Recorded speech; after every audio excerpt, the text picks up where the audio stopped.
गणित कक्षा 7 के लिए अध्याय 1 संख्याएं पुनरावृत्ति। प्रश्नावली 1। प्रश्न 4। वीडियो में इस प्रश्नावली के प्रश्न 4 के अंतर्गत आने वाले प्रश्नों को देखेंगे। इससे पहले के प्रश्नों के हम वीडियो बना चुके हैं, उन्हें आप देखकर इस प्रश्नावली के बारे में अच्छे से समझ सकते हैं। तो चलिए शुरू करते हैं।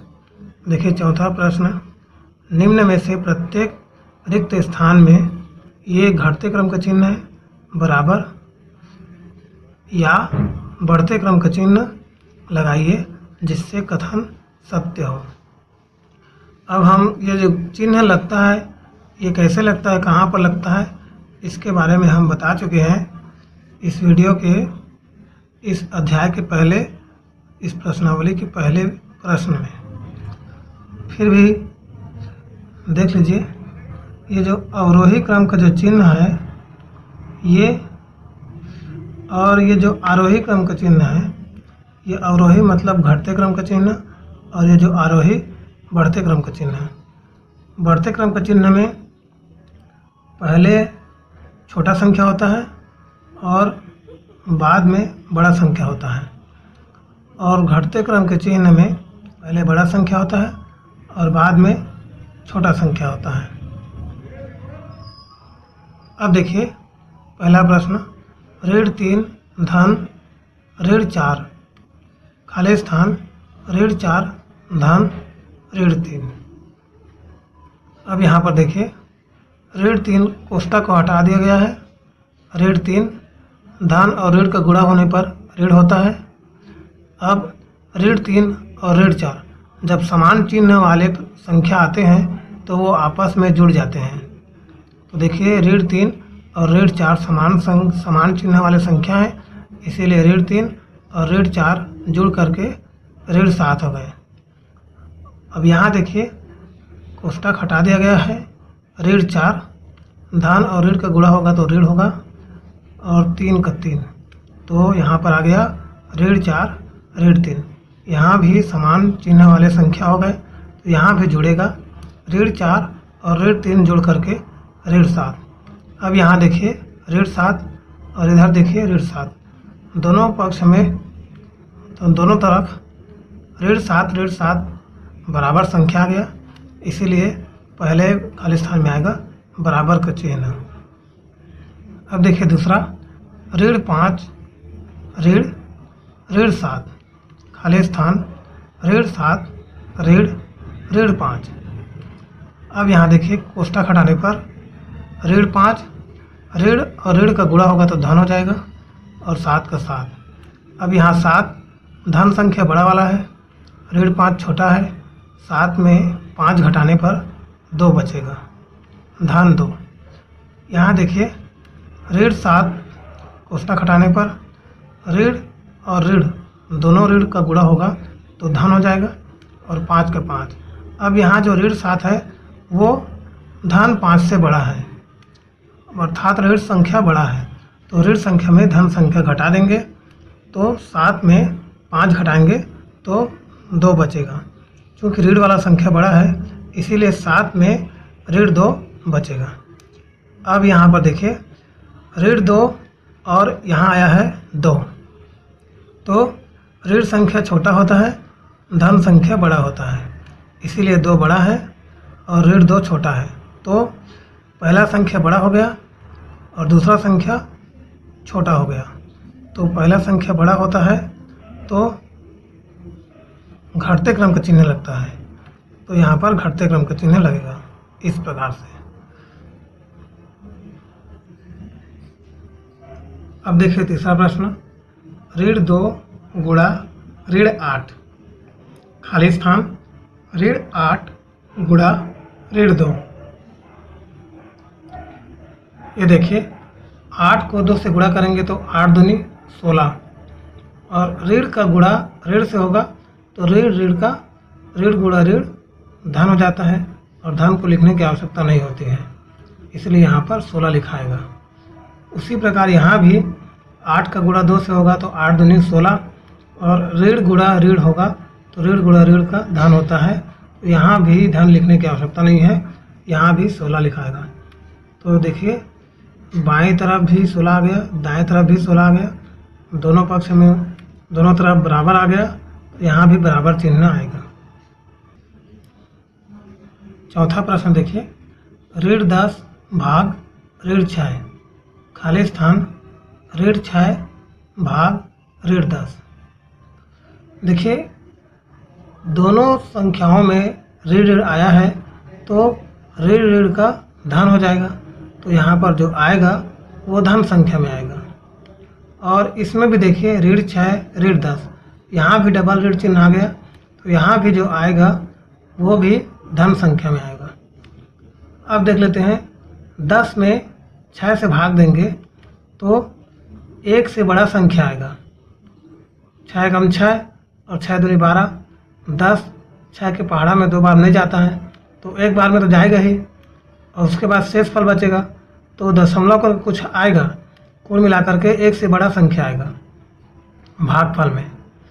और इसमें देखिए 6 में 10 का भाग करेंगे तो 10 के पहाड़ा में 6 नहीं आता है, 6 छोटा संख्या है, 10 बड़ा संख्या है, तो 6 का पहाड़ा 6 में 10 का भाग करेंगे तो छोटा शून्य हो जाएगा, शून्य बार में देना पड़ेगा पहले, तो इसमें भागफल आएगा वो 1 से छोटा होगा क्योंकि शून्य बार पहाड़ा पढ़ना पड़ेगा।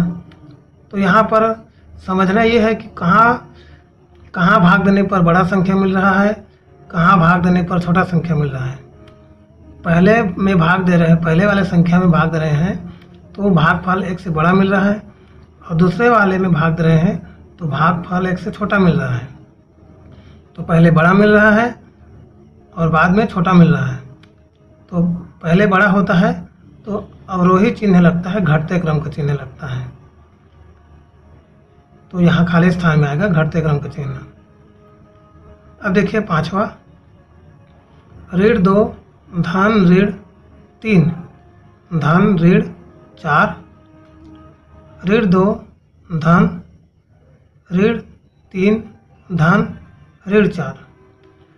अब ये कोष्टक को मैं क्यों नहीं पढ़ रहा हूँ, क्योंकि कोष्टक लगा है उसको समझना है किस प्रकार से इसको हल करना है। पढ़ूंगा तब भी ठीक है और नहीं पढ़ रहा हूँ तो भी इसमें गलत वाली बात नहीं है। कुल मिलाकर के हमें कोष्टक को समझना है और इसके आधार पर हल करके सही उत्तर लाना है। तो यहाँ पर देखिए जब डबल कोष्टक लगा रहता है या तिबल कोष्टक लगा रहता है, एक से अधिक कोष्टक लगा रहता है, तो वहाँ पर पहले हल करते हैं। तो यहाँ देखिए बड़ा कोष्टक अंदर में और छोटे छोटे कोष्टक लगे हुए हैं और उनके अंदर में संख्याएं लिखे हुए हैं। तो ये जो बड़े कोष्टक के अंदर में ऋण 2 धन ऋण 3 है, इसको देखते हैं पहले। यहाँ पर धन और ऋण का गुणा होगा तो यहाँ पर आएगा ऋण, और उसके बाद 3 है 3, और उसके पहले ऋण 2 है तो ऋण 2, और बाकी सारे छोटे छोटे कोष्टक हट जाएंगे और बाहर में बचेगा बड़ा कोष्टक। और उसके बाद यहाँ देखिए धन और ऋण का गुणा होगा तो यहाँ आएगा ऋण और ऋण 4। अब समान चिन्ह वाला संख्या आ गया तो ऋण 2 और ऋण 3 मिल करके हो जाएगा ऋण 5, और ये ऋण 4 का ऋण 4 समान चिन्ह वाला संख्या, तो ऋण 5 और ऋण 4 जुड़ करके ऋण 9 हो जाएंगे। उसी प्रकार से इसको भी देखिए, बड़े कोष्टक के अंदर में ऋण 3 धन ऋण का ऋण हो जाएगा ऋण 4। उसके बाद ये जो ऋण 2 है वो यहाँ पर लिखे हैं और धन का धन, ऋण 3 और ऋण 4 जुड़ करके ऋण 7 हो जाएंगे। उसके बाद ये जो धन का चिन्ह है वो भी उतरेगा और उसके पहले ऋण 2 है वो भी।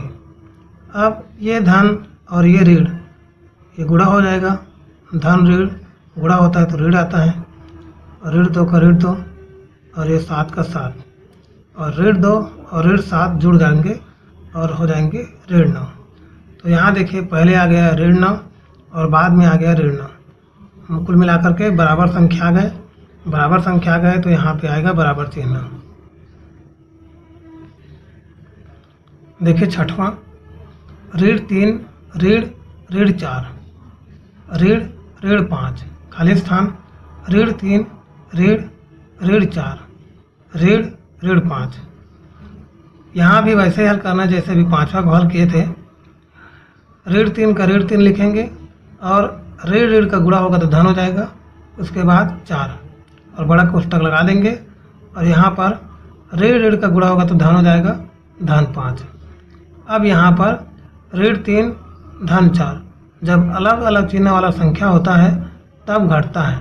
तो यहाँ पे बड़ा संख्या 4 है, छोटा संख्या 3 है। 4 में 3 घटाएंगे 1 बचेगा और कोष्टक हट जाएगा। उसके बाद धन 5 है वो यहाँ पर लिखाएगा। अब 1 में 5 जोड़ेंगे तो 6 आएगा। अब यहाँ देखिए ऋण 3 कोष्टक हटा देंगे, ऋण का ऋण लिखेंगे, ऋण 4 और धन ऋण का हो जाएगा धन 5। अब इसमें भी वही है कि 5 बड़ा है धन संख्या, ऋण 4 छोटा है। 5 में 4 घटेगा 1 बचेगा। उसके बाद उसके पहले ऋण चिन्ह है और उसके पहले ऋण 3 है। अब ये जो ऋण है वो 1 से गुणा होगा तो ऋण एकम ऋण 1। उसके बाद ऋण 3 और ऋण 1 जुड़ जाएंगे और ऋण 4 हो जाएंगे। अब यहाँ देखिए पहले आया है 6 और बाद में है ऋण 4। ऋण 4 धन 6 से छोटा है इसलिए 6 बड़ा हो गया और ऋण 4 छोटा हो गया। तो पहले बड़ा संख्या होता है और बाद में छोटा संख्या होता है। तो इस प्रकार का घटते क्रम का चिन्ह लगता है, अवरोही क्रम का चिन्ह।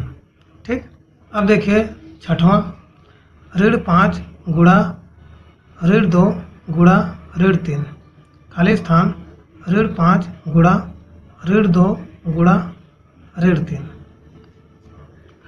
कोष्टक के अंदर में है उसको पहले हल कर लेते हैं। ऋण 5 का गुणा ऋण 2 से करेंगे तो 5 दूनी 10। ऋण और ऋण का गुणा होगा तो धन हो जाएगा, धन को लिखने की ज़रूरत नहीं है। उसके बाद गुणा ऋण 3 है वो यहाँ पे लिखेंगे ऋण 3। आवश्यकता के अनुसार कोष्टक को हटा देंगे। उसके बाद देखिए 10 का गुणा 3 से करेंगे 10 या 30 और ऋण चिन्ह है तो ऋण आएगा। अब यहाँ भी देख लीजिए ऋण 5 गुणा ऋण 2 गुणा ऋण 3। ये जो डबल कोष्टक का चिन्ह लगा है इसको पहले देख लेते हैं। 3 का गुणा 2 से करेंगे 3 दूनी 6। ऋण गुणा ऋण हो जाएगा धन और धन को लिखने की आवश्यकता नहीं है। उसके बाद ऋण 5 को नीचे उतारेंगे और गुणा करेंगे 6 के साथ। ऋण 5 का गुणा 6 से, 6 5 30 और ऋण का ऋण। तो यहाँ देखिए यहाँ भी ऋण आया है पहले और बाद में भी आया है ऋण 30 और पहले भी आया है ऋण 30। दोनों तरफ ऋण 30 आ गया। कोई मिलाकर के ये दोनों संख्याएं बराबर हैं तो खाली स्थान में आएगा बराबर का चिन्ह। यहाँ सिंपल समझने वाली बात यह भी है कि देख लीजिए सभी आपस में गुणा हो रहे हैं, इसमें भी आपस में गुणा हो रहे हैं और 3 बार ऋण चिन्ह आया है 1 2 3 1 2 3। तो ये तीनों आपस में गुणा होंगे और गुणा होने के बाद 3 बार ऋण चिन्ह आया है तो संख्या जो आएगा वो ऋण में आएगा, इसमें भी ऋण में आएगा। ठीक। कुल मिलाकर हल करने पर पहले भी संख्या है ऋण में और बाद में भी संख्या है ऋण में और बराबर संख्या है इसलिए यहाँ पे बराबर का चिन्ह लगा है।